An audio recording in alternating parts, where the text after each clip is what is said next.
Hi Founder fans, Jason here, and today we're going to be doing a follow-up video on a video I made earlier this week about Button Gwinnett, where I discussed how his autograph was very, very important because he signed the Declaration and then died in a duel very shortly afterwards, and there's only about 50 or I think 51 known copies of his signature.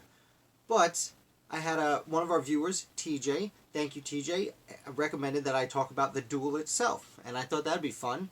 Everyone likes when dudes shoot at each other, so let's talk about that. So Button Gwinnett was a Georgia politician. He was very little known and wasn't very successful before he was sent to sign the Declaration of Independence.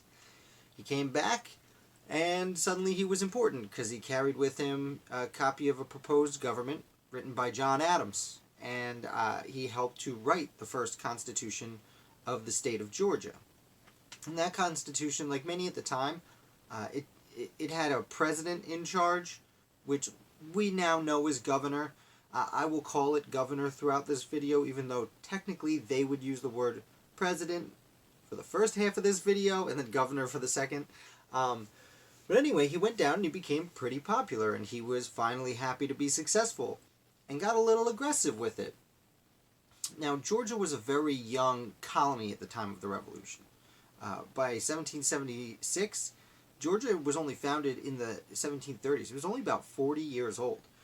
So some of the founders of the colony were still alive.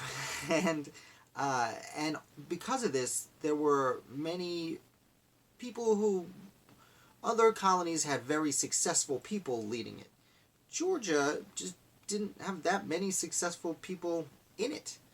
So, not that they weren't trying, and not that they weren't getting by or doing well. They just weren't filthy rich like in certain other colonies.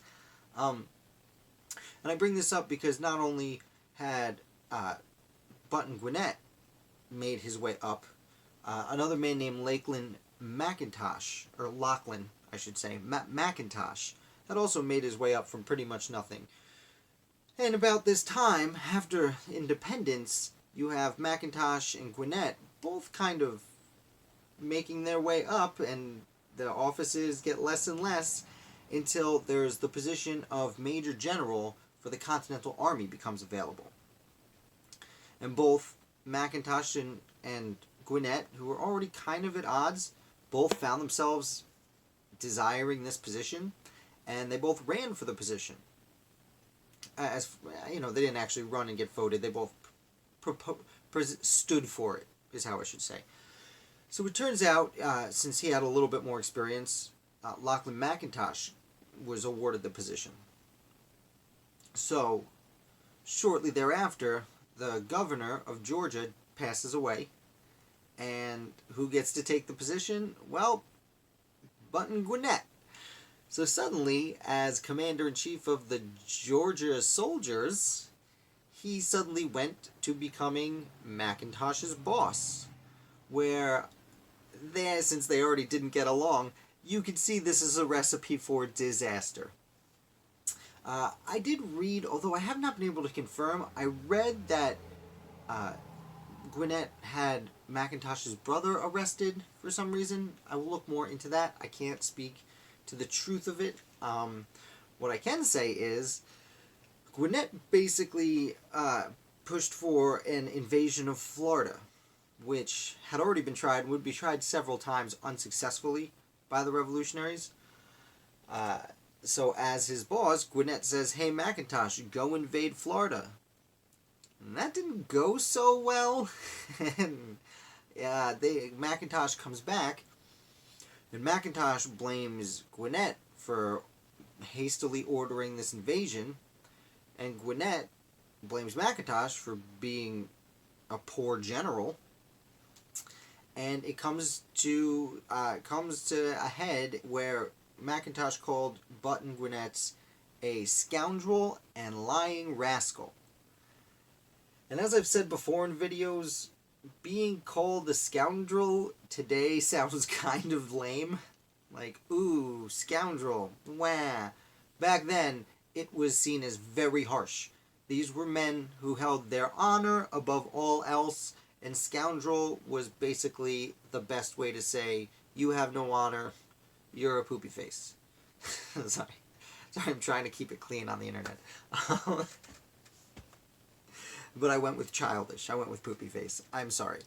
Either way, McIntosh calls Gwinnett a rascal. Gwinnett goes, I challenge you to a duel. I want satisfaction.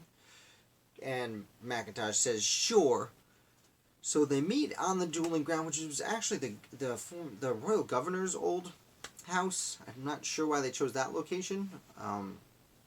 Probably because it seems like neutral ground. They exchange fire. They both get hit. And 3 days later is when Button Gwinnett dies. McIntosh went on to live 30 plus years and was pretty successful in life in general. So, try and keep this video short. That is the story of the Gwinnett-McIntosh duel in the beginning of the state of Georgia. Georgia's politics were peculiar and very messy, and I'm sure I'll make more videos on it. It was strange because of all the states that did join the initial union and did join the Continental Congress and the Army's fight. Georgia had more they had a large group of loyalists, but they also had the most people who just didn't seem to care. You know, again, it was a very new colony, and they were still trying to get their act together. I mean, maybe I'll talk about this next week. There was even talks about having South Carolina assume Georgia into it, because there just weren't that many people in Georgia. Like, they didn't really have anything going on. But of course that never happened. But their politics, because of their unique situation, once independence happened, suddenly there were all these different, we'll say parties, political parties, if you will, popping up, and at the head of two of these, the two major ones were, of course, Gwinnett and McIntosh. But that didn't last long. Eventually, it was just McIntosh. So I'm going to call it there. You guys have a great weekend. Thanks for watching. I had some questions about doing more live videos. If you are interested in having me do another live video, do a question and answer session, that might be fun. I'm open to anything at this point. I've been making these videos about 2 months. And I'm just really excited to help spread the news about the revolution.